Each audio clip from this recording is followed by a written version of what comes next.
পাগল নাকি? দেখি চলাফেরা করতে পারেন না, চোখ কি মাথার পিছন না ঘুরেন নাকি? আচ্ছা ভাই, আপনার মন কি খারাপ নাকি? আর ভাই বললেন না, সরকারি চাকরির জন্য অনেক দিন ধরে চেষ্টা করতেছি, কিন্তু হচ্ছে না। আহা ভাই, আপনার কথা শুনে খুব খারাপ লাগে। আপনি কোন পর্যন্ত পড়াশোনা করেছেন? না, পড়াশোনা করি নাই তো। ধের মিয়া, আপনি দেখি ফাইজলামি করতেছেন। আরে ভাই, এডির কথা বাদ দেন না, আমার এডির থেকে আরো অনেক বড় সমস্যা আছে। কি কি সমস্যা আছে? আরে ভাই, আমার তো বাচ্চা কাচ্চা হচ্ছে না। কি ভাই, এই কষ্ট যে কি বড় কষ্ট। আপনার বিয়ে হয়েছে কতদিন? না, বিয়ে করি নাই তো। আমি লজ্জাই একটা টানে চর মারি দিই। ফাউল লোক ফোনতে ফাইজলামি করতে।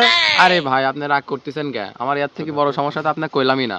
আমার ব্রেকআপ হয়ে গেছে, আমার ভালোবাসার আমার কাছে আসতেছে না। কি কর, আপনার ব্রেকআপ হয়ে গেছে? মিয়া কেডা? মিয়ার বাড়ি কোনে? নাম কি মিয়ার? মেয়ে না তো, ছেলে, নাম সাগর।